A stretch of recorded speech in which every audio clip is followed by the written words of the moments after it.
Donald Trump has left the hospital that he had initially been taken to, Butler Memorial Hospital in Pennsylvania. Our CBS reporters are saying that it's not clear where he is headed next. I'm sure they don't want to detail a lot of his movements at this hour for understandable security reasons, but that he had been planning to go back to his home in New Jersey and then on to Milwaukee for this massive political event that will be gripping all of us throughout the week, the Republican National Convention. Our CBS News reporter Nicole Skenga is on the phone. Nicole, I know you, along with so many of our colleagues, are just trying to get hold of anyone with insight into what is happening with the investigation at this hour. Have you learned anything? Yes, Margaret, the suspect was using an AR-15 style rifle, shooting from about 200 to 300 feet away, according to multiple federal law enforcement officials. Multiple rounds were fired. We're still working to confirm an exact number, but that weapon explains the sporadic nature of the bullet spray. AR-15 style weapons are not known for their accuracy. We know the suspect was on a shed, an elevated platform outside of the Secret Service perimeter. Secret Service also confirming that. Right now, law enforcement still trying to determine whether or not it was debris from the teleprompter, from the protective glass surrounding the former president. But there is, of course, evidence he was cut in the face, lacerations to his ear. Not much known about the suspect at this time. Investigators working to confirm that he was working alone, working to confirm his biographic information. As Sam mentioned earlier, a male suspect. They're still gathering more. You mentioned the former president has left the hospital. Right now, Secret Service has already added more manpower to his detail, bolstering the security footprint to him and all other U.S.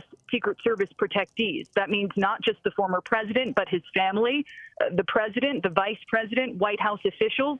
As is standard operating procedure, right now, Secret Service also leading efforts to expand the perimeter of the Republican National Convention in Milwaukee. They're already doing that, moving guardrails around the convention space, creating a larger buffer zone around the events of next week.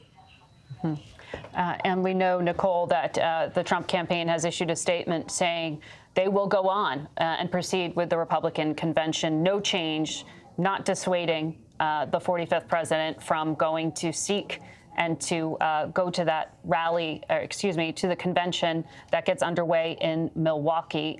Nicole, what do you know about what happens now to analyze the bullets and the weapons and to trace them to whomever the shooter is? Do we have any indication at this hour, anything about the intent of the shooter or the motivations of the shooter?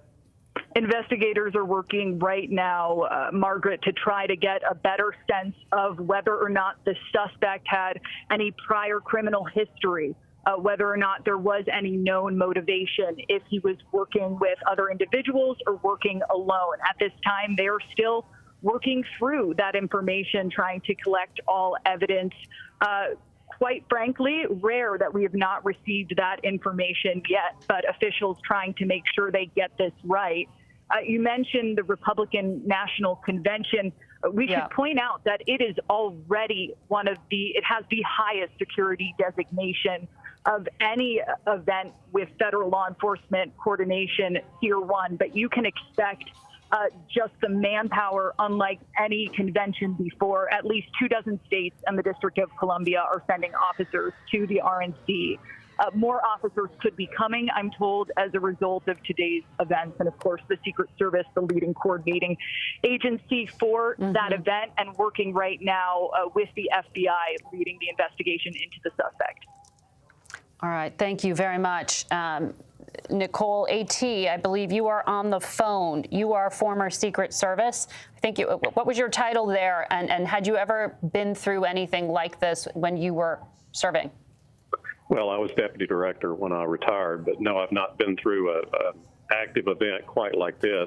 I pointed out earlier, though, this is what the Secret Service trains for almost every day, and particularly the details around the president and former presidents. And so what you saw on the stage there today was the Secret Service agents reacting in the way that they're trained. They cover and eventually evacuate the protectee after they, make a determination of his sort of medical condition. And as to the shooter, I guess we will just have to see what the investigation brings out about the distance, the kind of weapon that he had for sure. But, if in fact he had an AR-15 style weapon, it's certainly, capable of making shots from that distance. AT, bullets travel faster than sound, as my colleagues are pointing out to me. If you've heard that tape, what does the difference there between the crack and the thump indicate to you? We've been describing it as an AR-style rifle. Does anything in the cadence of that indicate something to you that we should be aware of? No, nothing more than, what you have reported. That's what it sounds like. And, again, you'll hear the shot, and then, of course, it does. It travels faster than sound. So, it is what it is. And, again, they'll make that determination as to the exact kind of weapon that it was, but it does sound like that's what it was. Certainly from that distance, there's other possibilities, a longer range rifle like a 30-06 or a 223, but it sounds to me like it's the AR-15 style. And how quickly will we know from the ATF any of the details? I know they're doing expedited trace and looking for any kind of forensics. How long will it take? Well, this will obviously be a priority at the top of the list. They will, bar nothing to get to the end of this. It will take a little time. They will have to do some laboratory analysis. The ATF will probably be able to, very quickly trace the origin of the weapon, possibly the ammunition, possibly the person who purchased it, and then all of that will, coalesce around who this individual is. In this kind of a situation where you have an assassination attempt, the FBI technically under the law will be the lead agency. But as you said, the ATF is assisting and the Secret Service will assist and eventually, do their own internal investigation.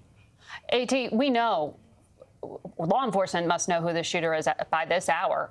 They took him out. He was neutralized as a threat. What are they doing right now to try to understand more about him?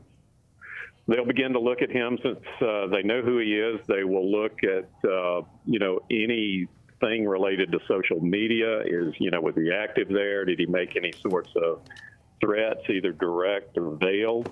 Who are his associates? Who are his family members? They're going to have to interview all of those folks to find out, whether or not this individual, had sort of an outspoken criticism of either way, either protectee, for instance. So they will have to run all of that to ground, do the interviews on a personal level. But, the big thing, obviously, these days is social media to find out what he may have been not just posting, but get into his electronic devices and so forth to see what he might have been looking at. So all of that will come vis-a-vis the investigation, and that will take a little time, but they'll eventually get it and get to the bottom of it. Okay. A.T. Smith there giving us some expert analysis of what he knows at this point.